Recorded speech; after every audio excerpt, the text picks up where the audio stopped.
إذا كان مثالك لسر أم بابتا سيرجن هورين استرالانس يعني مثلا تو بارشيك لختيكي وايريك الريك ككهرباء بياروا أما أنا بوزاني بواري مغناطيك شلون حاسة به مثلا لخالي بيها أما بارشيك لا برينلم هنا أما قدر يجيك قلبي أما أماني وسطها أزين على روتشاني أما خالي وسطها برين على روتها هنا زين على ربواري مغناطيكا كاي بس الشيء وازيكا طبعا جذب قبل السنة واروا وانيا واري مغناطيك أما سيركا واري مغناطيك يعني برين ركر وكاتا أو يعني تدرس بينا لسر برين درس داني لسر بي صورة برو نوع يعني بالشوازي بعض يعني إنك لار برو نوع ديرو أما باشا ببيو فرموليكا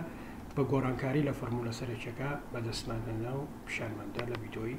بيشو ركي تو كاتشان أجد آلي رو تاير ناو بنين زيت أقوري ما مني أنت رايلي بقولي رو بويره كوابو رو تاير ناو بنين زيت أما دي ركات شي بركات زد دو لسر زد دو جازر سر دي تشان قوشي نيواني آية كاتشان أكاتا فاي وانيا أم فايا كاتا تشان أم فايا لقلام قوشي ترى براوديكي سايني فايا كاتا يعني أم سايني فايا كليلا هيا يكسانا بسايني باي ماينس فاي باشا ويكسانا بتشي بدي يعني أما قوشي أما يكسانا بقوشي أما أميش يكسانا بشي لاي روبرو تابشي أبجي كليلا يبينت يعني دي دابشي زد وجا تاب زايد دي وجا إذا دي بي حسب كان دي بي كاتا تشان ميو زيرو آي لسر شوار باي بكي فرمولا بيشو دي زد سايني فاي آر تجا أوكي لجازيس آي دانين أو سرتاي هل يكشتا بس لجاتي دي زدك يلا دارين بس لجاتي سايني فاي كا أبي ودابنين دي لسر أما زد دوجا زايد دي دوجا خوي دوجاية كي هي أما يشي كي تجي تسر يجلسر دوجاية بيقول كوبنا وكاتا سير لسر دو إسابة ما انتقالي اللي بقولي ما دي بيا كمان هين تنهينو إليمنت بشوكية انتقالي اللي بقولي اللي روبو يا بيا كاتم ميو زيرو آي دي شوار لسر باي ماينس إلا سر دو دابشي أما دي زد دابشي أما ميو زيرو آي شوار باي دي زد دوجا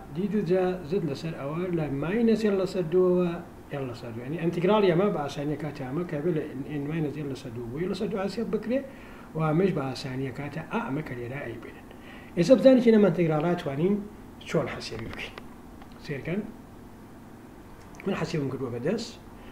انتقالك دي تشيليا كين سرتا ديك لرا هي أو لرا سيلا صدوا كم نبي شو بدن أنا لا سيلا صدوا هي لديكا فاكتور جرام لرا دي توان دو جاي هيك فاكتور جرام ما بيتم جيرا أمش لرا زد كتابو ديكيش أما دي توان سيديت إيرا رك دي توان سيديت إيرا جو أما دي توان دو تواني سيلا سر دوا ولا قلا واروا رك لا قلا ماروت أما كاتا أما بس كان زد لسر دو أنا ونم تانجانتي تيتا دي أم دي داتا شراوية قلم دي تلا فرقي زد لسر دي كاتا يك زايد تانجان دو تيتا دي تيتا أما لرا دانم أما بملسر ودانم أما لخواري شو بوا أما لقال أما سادا بتواكات يجلسر تانجان دو تيتا يجلسر دو يا يك أما كات يجلسر كوساين أما كوساين دو تيتا على أساسا يعني كات هين يعني بلين أما كات يجلسر كوساين دو تيتا أما يجلسر دو هي يجلسر دو كلا يجلس أم توان دو أروا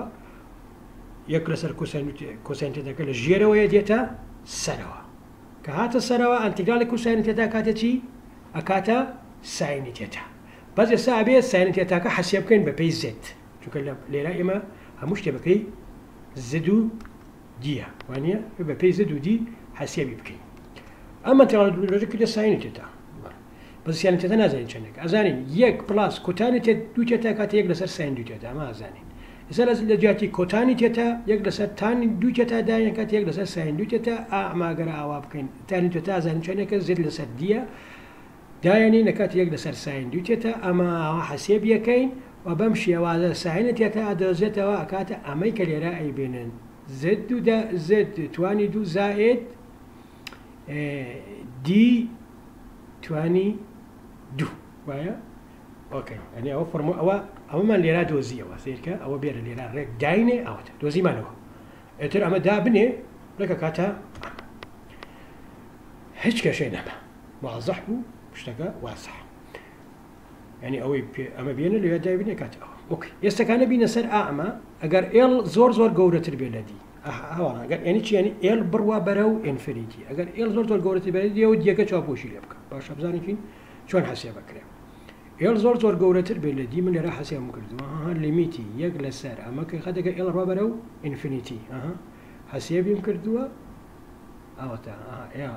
ديغاسن تشابوشي لبك كات ال لسر دو ال قال ال اروا كات يك لسر دو باشا خودي كونستانتك مان هي لبشتوا ميو 0 اي بي دي واواتي كاتا شي دو برامبري يعني بزني اما كليرا هيا اما كاتا كاروا برو انفينيتي اما كاتا دو لقال واسع دا بيدو كاتا ميو 0 باي دي يعني تو وقت كتشي يلا ربرو انفينيتي يعني وايرك زور دريجه بيتوا او جاري تنا ما بي بكونستانت يعني بس مودي دي كحس زد يلا ما دور نابينه تنها مودا دور بينه كشني لي دوري وقتك ال زور قولة ترى نتي زالشي ويا بر وفرمولا كمان وشيء وزا دوسية جا توزي كتير دين وبصر مثال كتير كان مثال طبعا هنا يعني سيركل شرعين سيركل زور عسام ترى اوش دعي بس يكين جاربا رسته واربقين بس ترى ما لي راها كداربا ك چیەکەی ئاگاداری گۆشەکان سەرەتا گۆشەکە دیاری بکە گۆشەی ئاڕوو بی ئەم لە باقی کارەکە خۆی بە ئاسانی